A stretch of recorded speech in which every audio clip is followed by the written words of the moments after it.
नमस्तुभ्यम नमस्तुभ्यम नमाम्यहम्। हम सहग्रही आर्य राष्ट्र के रहने वाले मेरे हम उम्र भाइयों, आप सभी को मेरा नमस्कार। स्वागत है आप सभी का अपने पसंदीदा प्रोग्राम नाड़ी वैद्य कायाकल्प के अंदर। आज हम आपको वो रहस्य बताना चाहते हैं जिससे हमारे पूर्वज लंबे, तगड़े और आत्मविश्वास से भरे होते थे। कभी डिप्रेशन नहीं रहता था, कभी बीमारी नहीं होती थी। तो कौन सा खजाना था जिससे वो स्वस्थ रहते थे? हाँ, मैं उस खजाने की बात कर रहा हूं जो आज हमें दिखाई नहीं दे रहा। और वो खजाना है हमारे घरों में बनने वाला आचार, जिसको अचार भी कहते हैं। अचार का मतलब जो सौंफ, तेल, अजवाइन इत्यादि डाल करके और सुखा करके हल्का पानी डाल करके उसको बनाया जाता था और लोग उसका प्रयोग करते थे। आपने भी बहुत सुना होगा। बहुत से अचार हैं, जैसे आंवले का अचार, बहेड़ा, हर्ड़, नींबू, गाजर, तीत और आजकल सेब का अचार भी मिलता है। लेकिन हमारे पूर्वज जिन अचारों का सबसे ज्यादा प्रयोग करते थे और कर करके शरीर स्वस्थ रहता था, मैं आज को आपको वो रहस्य बताने जा रहा हूं कि कैसे वो स्वस्थ रहते थे, कैसे वे लोग घी और दूध खूब खाते थे और खाने के पश्चात क्यों पच जाता था। आज सभी व्यक्ति बीमार हैं कब्जी के, सभी को कोलेस्ट्रॉल, बीपी बढ़ चुका है, शुगर हो चुका है, घुटनों में दर्द है, पूरा शरीर दर्द कर रहा है, सभी गुस्से में रहते हैं, डिप्रेशन में रहते हैं, काम करने की इच्छा नहीं होती। वो तो जिंदा भी मरे हुए के समान है। आपने सोचा क्यों है वे ऐसा? क्योंकि आज हमारा खाना पीना गलत हो गया। मैं 7 आचार अगर आप प्रयोग करेंगे, रोजाना एक दिन एक आचार का प्रयोग करते रहिए, आपको कभी बीमारी ही नहीं होगी। वो रहस्य मैं आपको बताने जा रहा हूं। उससे पहले आप ये समझिए कि आपका शरीर पंच महाभूत से बना है और पंच महाभूतों में पृथ्वी तत्व है। जो लोग मोटे और स्थूल हो जाते हैं उसका मतलब उसमें पृथ्वी तत्व ज्यादा है, जिसको कफत प्रकृति भी कहते हैं। जल, तेज, वायु और आकाश, ये पंच महाभूत है। आकाश से जो आपका शरीर बनता है, फुलावट का जो शेप बनती है, आकृति बनती है, सब आकाश तत्व से बनता है। जल तत्व से और अग्नि से आपका पाचन होता है, जल से आपकी स्निग्धता रहती है। और जो लोग ज्यादा पतले, आंखें लाल, जीभ भी लाल, पेशाब पीला आता है, एलर्जी के रोग हो जाते हैं, वो पित्तज प्रकृति के व्यक्ति। और जो वातज प्रकृति के व्यक्ति हैं, उनकी जीभ भी श्याव रंग की हो जाती है, बाल सूखे सूखे रहने लग जाते हैं और रुष्ट खुश्क चेहरा रहता है, चंचल होते हैं। वो वात प्रकृति के आदमी, यानी वात महाभूत से बने हुए। लेकिन ये पंच महाभूत शरीर आप में 7 धातुओं का निर्माण करता है। रस, रक्त, मांस, मेद, अस्थि, मज्जा और शुक्र। अगर इन सभी धातुओं का आपकी पाचक अग्नि सही से पाच करा देती है, पका देती है, आम नहीं बनने देती, निराम रखती है, तो आप बिल्कुल स्वस्थ हैं।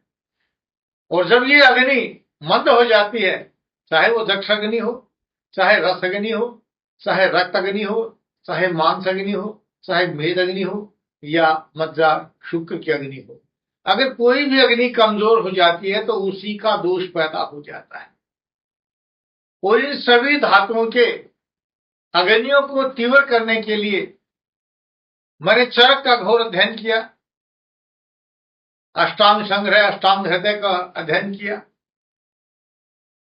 और वैद्यनाथ के द्वारा जो रचित लेख है उनका अध्ययन किया। वैसे तो रत्नावली को देखा, मधुकोशकार को देखा, सारंग संहिता, आरित संहिता, काश्यप संहिता, यानी जो भी आयुर्वेदिक ग्रंथ और वैद्यों के जो अनुभव मिले, 36 वर्ष तक प्रयास किया, तो इस निर्णय पर पहुंचे कि हमें दवाओं से भटकना नहीं चाहिए, रोगों से डरना नहीं चाहिए। मात्र ये 7 आचार आप अगर रोजाना प्रयोग करेंगे तो कोई बीमारी ही नहीं हो सकती। इसलिए हमारे यहां आपने सुना होगा, बुजुर्ग लोग जो थे घी मक्खन और अचार खाते थे, वो दूध दही आचार का प्रयोग करते थे। यानी घी, दूध, दही और अचार इनका प्रयोग करते थे, क्योंकि अचार आपके शरीर की अग्नियों को तेज करते हैं और जब अग्नि ठीक हो जाती है तो आप ठीक रहते हैं। अब मैं आपको बता रहा हूं एक एक अचार का शरीर में क्या क्या प्रभाव, कौन सा अचार किस समय खाना चाहिए, कौन से ऋतु और कौन से समय में कौन से अचार का ज्यादा प्रयोग करना चाहिए। वैसे तो अचार किसी भी ऋतु में आपके लिए दुखदायी नहीं है, रोग पैदा नहीं करते, बशर्ते कि उस समय आपके भोजन में घी होना चाहिए। स्नेहनम मधुरम आहारम अमृतुल्यम वर्तते, जिस भोजन में घी होता है, मीठा होता है, उसको अमृत कहा गया। तो आपको इस बात का ध्यान रखना चाहिए कि आपके भोजन के अंदर 5 किलो गेहूं, 2 किलो चना और 1 किलो जौ होना चाहिए, मोटे आटे की रोटी होनी चाहिए, और नमक में भी आपको सेंधा नमक का प्रयोग करना चाहिए, और उसको भोजन को पका करके, दाल सब्जी को बना करके 1 घंटा पहले रख देना चाहिए। तब हमें उस भोजन का, दाल का, सब्जी का प्रयोग करना चाहिए, और उस दाल सब्जी में जो आप छौंक लगाते हैं, तड़का लगाते हैं, वो भी घी का होना चाहिए। और छौंक कब लगाना चाहिए? जब आपका भोजन पक जाए। ऐसे बने हुए दाल सब्जी और रोटी को अगर आप अपने लिए लाभकारी बनाना चाहते हैं, शरीर को स्वस्थ रखना चाहते हैं, सदा जवान रहना चाहते हैं, तो ये बात ध्यान से सुनिए, 7 अचारों का क्या महत्व है, कौन सा अचार आपके शरीर में क्या काम करता है। तो अचार तो आपने बहुत देखे होंगे, आजकल बहुत बन रहे हैं अचार, लेकिन ये अचार अगर आप प्रयोग करेंगे तो मैं ये कहता हूं कि ना तो आपकी बच्चादानी में गांठ बनेगी, ना महावारी की कोई समस्या होगी, ना अंडों की कोई समस्या रहेगी, ना ही बांझपन का कोई दोष रहेगा। और अगर यही 7 आचार आप प्रयोग करते हैं, पुरुषों में भी ना नपुंसकता रहेगी, ना उनको नील शुक्राणु की कोई बीमारी बनेगी, ना ही प्रोस्टेट की बीमारी बनेगी, ना ही कहीं गांठ बनेगी, और ना ही कभी कैंसर बनेगा। हाँ, इन 7 आचारों का अगर मेरे अनुसार, बताए अनुसार आप प्रयोग करेंगे तो मैं दावा करता हूं आप शुगर के रोगी नहीं बनेंगे, आपको बीपी नहीं बनेगा, आपको सर्वाइकल, माइग्रेन, कब्ज, एसिडिटी कोई रोग नहीं रहेगा, क्योंकि इन्हीं 7 आचारों का प्रयोग करने से आपकी कब्ज टूट जाएगी। कब्ज टूटेगी, खून बनेगा, खून बनेगा तो नसें खुलेंगी, नसें खुलेंगी तो जो नसों के दब जाने से सुनपन आ जाता है, झंझनाहट आ जाती है, वो नहीं होगा। कमर का दर्द नहीं बनेगा जो L4 L5 के नीचे दब जाती है। L1 L2 में जब दब जाती है तो सर्वाइकल बनता है, वो भी नहीं बनेगा। यही नस जब दिमाग की सिकुड़ जाती है तो माइग्रेन बन जाता है, गैस के कारण जब भोजन कच्चा रह जाता है तो वो भी नहीं बनेगा। जब वो गैस ज्यादा बनती है, नस फट जाती है, ब्रेन हेमरेज हो जाता है, या ब्रेन हेमरेज नहीं होता, पैरालाइज हो जाता है, ये सभी कारण तभी होते हैं जब आप कोई अग्नि कमजोर हो, मंद हो। तो ये कोई बीमारी आपको नहीं बनेगी, बशर्ते कि रोजाना एक अचार का आपको प्रयोग करना। सिर्फ 7 अचार अपने घर में रख लेना, और रखना नहीं है, थोड़ा थोड़ा करके रोजाना खाना है। रोजाना एक अचार का प्रयोग करें, रोजाना एक दिन छोड़ के एक दिन अचार का प्रयोग करें, और खूब घी का प्रयोग करके देखिए। जिनको बीपी है, बीपी ठीक हो जाएगा, शुगर है, शुगर उसको ठीक हो जाएगा, हृदय रोग नहीं बनेगा। डॉक्टर कहते हैं कि आपका हृदय फैल गया, डॉक्टर कहते हैं किडनी काम नहीं करती, लीवर काम नहीं कर रहा है, या लीवर का सोराइसिस हो गया है, लीवर का कैंसर हो गया है, खून का कैंसर हो गया है, इस पर सभी बात करते हैं। इलाज क्या है सभी लोग बताते हैं, लेकिन आयुर्वेद तो ये कहता है कि आप हिता अहितम सुखम दुखम आयुस्तस्य हिता अहितम मानम च तथा यत्रोक्तम आयुर्वेद सह उच्यते। कि आयुर्वेद किसको कहते हैं? आयुर्वेद उस शास्त्र का नाम है जो आपको ये बताए कि आपके शरीर को स्वस्थ रखने के लिए, आपको स्वस्थ रखने के लिए कि आप बीमार ही ना हो, उस व्यवस्था को आयुर्वेद बताता है कि आपके लिए कौन सा भोजन लाभकारी है।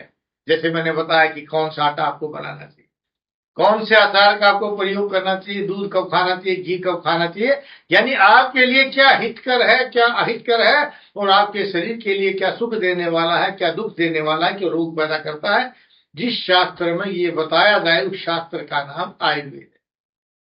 तो मैं आपके इलाज की बात नहीं कर रहा, मैं आपके इलाज की बात नहीं कर रहा, मेडिसिन की बात नहीं कर रहा, मैं तो आपके खाने की बात कर रहा हूं जो आयुर्वेद कहता है।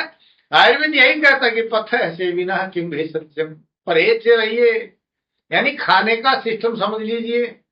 अगर आप खाने का सिस्टम समझ गए तो आपको कभी रोग ही नहीं बनेंगे। अपथ्य से बिना किम भेषजम और बदपरहेजी करेंगे तो आपको कोई दवाई काम नहीं करेगी, क्योंकि अगर आपको खाने के सिस्टम का ही नहीं पता है तो आप कितनी ही दवाई खा लीजिए कभी ठीक ही नहीं हो सकते। ठीक होने के लिए ये जरूरी है जानना कि आपको क्या खाना चाहिए और कब खाना चाहिए, कैसे खाना चाहिए। जब ये तीन बातें कब, क्यों और कैसे आपकी समझ में आ जाएंगी तो बीमारी ही नहीं बनेगी। जिस कैंसर को आप असाध्य कहते हो कैंसर ही नहीं बनेगा। जिस बच्चादानी में गांठें बन गई, आगे जाके डॉक्टर कहते हैं कि गांठें बनेगी, कैंसर बनेगा, निकलवा दीजिए, आपको ऑपरेशन की ही जरूरत नहीं पड़ेगी, बनेगी ही नहीं। जहां डॉक्टर कहते हैं गॉल ब्लैडर की पथरी हो गई है, किडनी की पथरी, स्टोन बन गई है, पथरी बनी क्यों? अगर आप ठीक खाएंगे तो चूरा बनकर निकल जाएगी। जो मैंने सिस्टम बताया, सिस्टम से अगर आप खाएंगे तो पथरी ही नहीं बनेगी। कोई बन गई होगी तो गलती से वो पथरी भी आपकी चूरा बनकर निकल जाएगी। अगर कहीं गांठ बन भी गई है तो गांठ भी डिजोल्व हो जाएगी। चाहे फिब्राइड हो चुके हैं, महीने खत्म हो चुके हैं, वो अपने आप सब ठीक होता चला जाएगा, क्योंकि मैं आपकी 7 प्रकार के आचार से इन धातुओं की जो अग्नि है, 7 धातु अग्नि और पंच महाभूतों से जो 12 प्रकार की अग्नि और एक जो अग्नि आपकी जक्ष अग्नि है, 13 प्रकार की अग्नियों को ठीक करने का तरीका 7 दिन में सोम मंगल बुध से लेकर के रविवार तक रोजाना एक एक आचार को भोजन के साथ या खिचड़ी के साथ, दलिए के साथ प्रयोग कर लीजिए। आप में बीमारी ही नहीं पैदा होगी, है ना स्त्री है।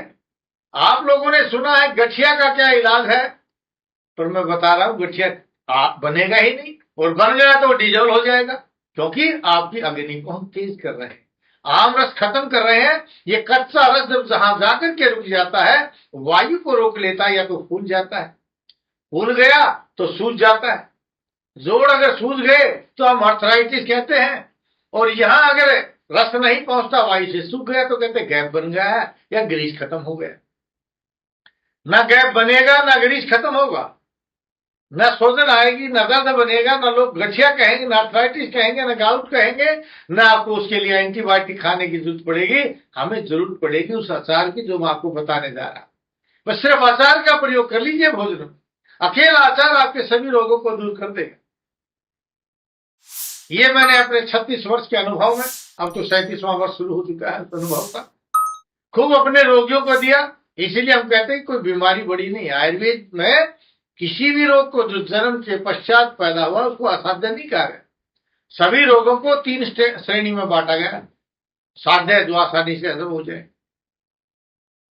कृच्छ साध्य जो मुश्किल से थोड़ा हजम, और तीसरा है असाध्य जो ठीक ही नहीं हो। और असाध्य श्रेणी में वो आता है जो जन्मजात रोग हो, जन्म के पश्चात होने वाले प्रत्येक रोग को ठीक किया जा सकता है, ठीक करते हैं, और बनेगा ही नहीं। आज मैं उस पर चर्चा कर रहा हूं कि अगर आप इस भोजन को खाएंगे, इस तरह के आचार से प्रयोग करेंगे तो आपको बनेगा ही। तो सबसे पहले आपको जो हमेशा अचार आपको उपलब्ध होता है, आम का अचार, जिसको फलों का राजा भी कहते हैं, इस आम के अचार का मैं वर्णन करता हूं। जो लोग कहते हैं मुझे कब्जी है, भयंकर कब्ज है, कब्ज नहीं टूटती, तो आप मोटे आटे की रोटी पर अच्छा घी रख करके दूध और आम के अचार के साथ आप रोटी खाइए। रोटी भी 1 घंटा पहले की ठंडी होनी चाहिए और दूध भी आपका ठंडा होना चाहिए। देखिए, हो सकता है अगले दिन ही आपकी कब्ज टूट जाए, और कब्ज से परेशान रहने वाले और कब्ज से बनने वाला ये शरीर का प्रत्येक रोग, चाहे वो सर्वाइकल है, माइग्रेन है, बीपी है, एसिडिटी है, मोटापा है, और आपका किडनी की बीमारी है, लिवर सर्राइसिस है, या कैंसर का रोग है, शुगर का रोग है, बालों का झड़ना है, आंखें चश्मे चढ़ जाना है, या फिगर फीचर का ठीक से न बनना है, हड्डियां कमजोर हो जाना है, नसों का सिकुड़ जाना है, अंडे न बनना है, या शुक्राणु नहीं बन रहे हैं, या ऐसी कोई भी समस्या आपके अंदर आ गई है, उन सभी समस्याओं का समाधान कब्ज टूटने से हो जाता है। और कब्ज टूटने से सबसे अच्छा और बेहतर तरीका आपका आम का अचार है।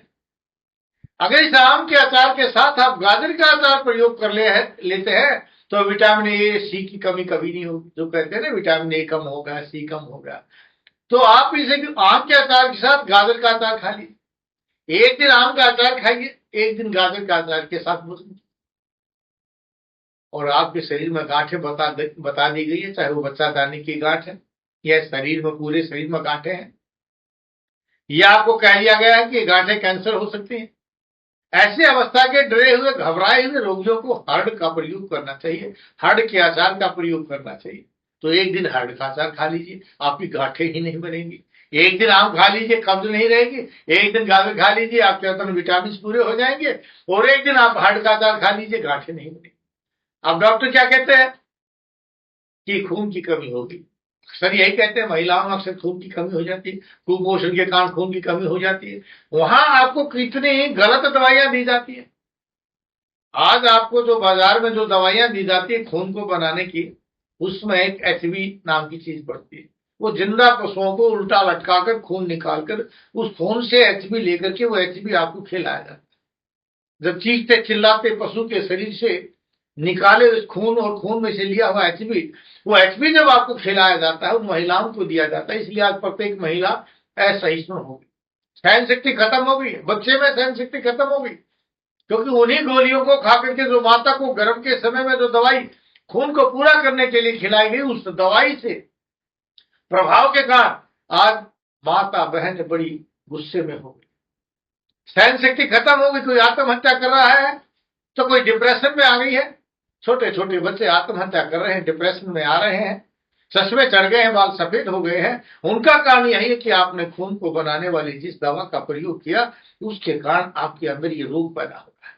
तो यहां अगर आपके अंदर खून की कमी है तो आंवले के अचार का एक दिन प्रयोग कर लीजिए। एक दिन आम का अचार, एक दिन गाजर का अचार, एक दिन हड़ का अचार और एक दिन आंवले का अचार अगर आप प्रयोग करेंगे तो आप आंवला आपके शरीर के अंदर रक्त की कमी नहीं होने देगी। और अगर आपके त्वचा के रोग पैदा हुए, खाज, खुजली, सोराइसिस वगैरह पैदा हो गए, चर्म रोग बन गए, एलर्जी के रोग बन गए, तो आप बहेड़े के अचार का प्रयोग कर लीजिए। तो एक दिन आप बहेड़े के अचार का प्रयोग कीजिए, यानी रोजाना एक एक दिन थोड़ा थोड़ा करके अगर हम इन अचारों का प्रयोग करते हैं तो कभी आपको सफेद दाग नहीं बनेगा, कभी आपको श्वेत कुष्ठ नहीं बनेगा जिसको आप सफेद दाग कहते हैं, कभी आपको सोराइसिस नहीं बनेगा, गीला एक्जिमा नहीं बनेगा, सूखा एक्जिमा नहीं बनेगा, क्योंकि सब जो है आपके डाइजेशन सिस्टम की कमजोरी के कारण। जब आम रस बनता है, जब कच्चा रस बनता है, वो कच्चा रस हो जाता है। और एक सबसे बढ़िया अचार, जो अगर आपको शुगर हो गया तो एक दिन टीट का अचार प्रयोग कर लीजिए। टीट का अचार आपके शुगर के रोग को बढ़ने नहीं देता, और बढ़ गया उसको खत्म कर देता है। आप ये मत समझिए कि ये अचार उनको नहीं खाने चाहिए जिनके अंदर बीमारी बन गई, उनको तो ठीक करेगा ही। जो लोग रोगी हैं उनको अगर ऐसे अचार का प्रयोग करोगे तो वो तो ठीक होंगे ही, लेकिन अगर स्वस्थ व्यक्ति भी इन अचारों का इस ढंग से प्रयोग करता है तो बीमारी ही नहीं आएगी। क्योंकि बीमारी ही नहीं आएगी, यही तो आयुर्वेद का सिद्धांत है, स्वस्थ स्वास्थ्य रक्षणम, स्वस्थ व्यक्ति के स्वास्थ्य की रक्षा। आप रोगी नहीं है, आप इस सिस्टम से खाएंगे, रोग ही नहीं बनेंगे। स्वस्थ स्वास्थ्य रक्षणम आतुरस्य विकार प्रशमनम से, और रोगी को रोग से मुक्त करना। अगर आप रोगी बन गए तो भी आप व्यवस्था कीजिए, आपके रोग धीरे धीरे खत्म होते चले जाएंगे। आपको कोई असाध्य रोगी नहीं बनाएगा, आपका रोग कोई असाध्य नहीं होगा, आप अपनी जिंदगी से परेशान नहीं होंगे, आप दुखी होकर के ये नहीं कहेंगे कि संसार से उठ जाऊं, चला जाऊं तो अच्छा हो जाए। और अगर आपको लगता है कि आप हृदय के रोगी हो गए, बीपी बढ़ता जा रहा है, आजकल बहुत ज्यादा हृदय की बीमारियां बनती जा रही है, हार्ट अटैक आ रहा है, कोई स्टंट लगवा रहा है तो कोई बाईपास सर्जरी करा रहा है, और उसके बाद भी खा पी नहीं रहा, खाना पीना सब बंद हो गया, घी दूध बंद हो गया, मीठा खाना बंद हो गया, इस जीने से क्या फायदा। इसलिए मैं कहता हूं मरना ही है तो खा पी करके मरिए, लेकिन मेरे अनुसार, आयुर्वेद के अनुसार अगर आप भोजन करेंगे तो ये बीमारी ही नहीं बनेगी। तो वो नींबू का अचार है, अगर आप नींबू के अचार का प्रयोग करते हैं तो आपको बीपी ठीक हो जाएगा। लेकिन ध्यान रखिए, इन नींबुओं के अंदर आपको जिस अचार को बनाते हैं, इस अचार के अंदर जहां नमक का प्रयोग किया जाए वहां हमें सेंधा नमक का प्रयोग करना है, और जहां तेल का प्रयोग किया जाए वहां शुद्ध सरसों के तेल का प्रयोग करना है, नहीं तो बगैर तेल का अचार बनता हो बना लीजिए। हाँ, 7 प्रकार के अचार का मैं जिक्र कर चुका, फिर भी आप दोबारा ध्यान से सुनिए। एक दिन आप आम का अचार प्रयोग कीजिए, एक दिन आप गाजर का अचार का प्रयोग कीजिए, एक दिन आप टीट के अचार का प्रयोग कीजिए, एक दिन हाड़ का, एक दिन बहेड़े का, एक दिन आंवले का। इस तरह से अगर आप रोजाना एक एक दिन एक एक अचार के साथ अच्छा सुस्वादु भोजन करते हैं, जिसमें अच्छा घी हो, दूध हो, जिसके साथ थोड़ी सी गुड़ की डली हो, उस गुड़ की डली का पहले प्रयोग कीजिए और अचार के साथ भोजन को उसका समापन कीजिए, आपको कभी रोग नहीं बनेगा। क्योंकि मैं चाहता हूं कि आप स्वस्थ रहें, मेरी इच्छा है कि आपको कोई रोग ही नहीं बने। क्योंकि जिस तरह से आपके बुजुर्गों ने इस देश से अंग्रेजी दवाओं को निकाला है, हम इसी तरह से आपके शरीर को स्वस्थ रख के हम चाहते हैं कि हमें इन अंग्रेजी दवाओं की आवश्यकता ही ना पड़े। क्योंकि इन दवाओं का प्रयोग करके प्रत्येक दवा का कोई न कोई साइड इफेक्ट है, और उस साइड इफेक्ट से हमारे अंदर बीमारियां पैदा होती जा रही है। और इसका उदाहरण मैं आपको देता हूं। कोरोना काल के अंदर कोई मृत्यु जो है किडनी से नहीं हुई, हार्ट से नहीं हुई। कोरोना काल में जो व्यक्ति मरे, कोरोना से मरे, क्या 2-2.5 साल तक ये चर्चा चलती रही, ये रोग चलता रहा। हार्ट के रोगी कहां चले गए थे, किडनी के रोगी कहां चले गए थे, सोराइसिस के रोगी कहां चले गए थे, सभी थे, लेकिन कोई मरा नहीं। क्योंकि मर रहे हैं उन गलत दवाओं का प्रयोग करके, हम मरते जा रहे हैं उन दवाओं का प्रयोग करके जिनके साइड इफेक्ट हैं, जिनके रिएक्शन हैं, और उन साइड इफेक्ट और रिएक्शन से प्रभावित होकर हमारा शरीर रोगों का घर बन गया। इसलिए मुझे आज ये आवश्यकता पड़ी बताने के लिए कि अगर आप इस तरह का भोजन करेंगे जिसमें घी हो, दूध हो, गुड़ हो, जिसमें अचार हो, और उसको धरती में बैठ करके पद्मासन लगा करके आप उस भोजन का बनाने वाले के सामने बैठकर प्रयोग करेंगे, तो मैं ये कहता कि आप 15 दिन में देखिए आपके शरीर के अंदर एक चमत्कार पैदा हो, आपके शरीर के अंदर एक एनर्जी पैदा होगी, आपके शरीर के अंदर जो रोग है कम होते चले जाएंगे, और जो आपके शरीर के अंदर एक एनर्जी खत्म होती जा रही तो एनर्जी बनेगी, आप युवाओं की तरह से हो जाएंगे, आप में काम करने की इच्छा होगी, आप में हंसने की इच्छा होगी, बोलने की इच्छा होगी। आज मैं देखता हूँ रोगी आते हैं, कहते हैं वैद्य जी क्या बताएं, बात कहीं दिल ही नहीं लगता, कहीं भी बैठे कोई लगता ही नहीं कि जीवन का कोई आनंद रह गया, नीरस हो चुके हैं हम, बात करने की इच्छा नहीं करती, हंसने की इच्छा नहीं करती, बोलने की इच्छा नहीं करती, लेटते हैं तो शरीर दर्द करता है, चलते हैं तो सांस फूलता है, घबराने लग जाता है, दिल क्या करे। तो फिर मैं कहता हूं ऐसे रोगी जब ये समझे बात करने से परेशान है, सोने से परेशान है, चलने से परेशान है, खाने से परेशान है, पीने से परेशान है, इतने दुखी हो गए हैं, तो उनका एक छोटा सा सूत्र बताता हूं। जितना आप भोजन कर रहे हैं उसको आधा कर दीजिए, और जितना पानी पी रहे हैं उसको आप 2 गुना कर दीजिए, और जितना घूमना फिरना वो आपका 4 गुना कर दीजिए। देखिए आप अपने आप ठीक हो जाएंगे। इसी तरह की वीडियो मैं आप लोगों के लिए बनाता रहूंगा। अगर आपको ये वीडियो अच्छी लगे तो उसको शेयर भी कीजिए, सब्सक्राइब भी कीजिए, और बेल आइकॉन भी दबाइए, क्योंकि एक रोगी को आरोग्य दान देना सहस्त्र दान के बराबर है, और आप सहस्त्रदानी बनने चाहिए, आप स्वस्थ रहने चाहिए, आपका परिवार स्वस्थ होना चाहिए, ये मेरा आर्य राष्ट्र स्वस्थ होना चाहिए, पूरा विश्व स्वस्थ रहे। जय भारत, जय भारती।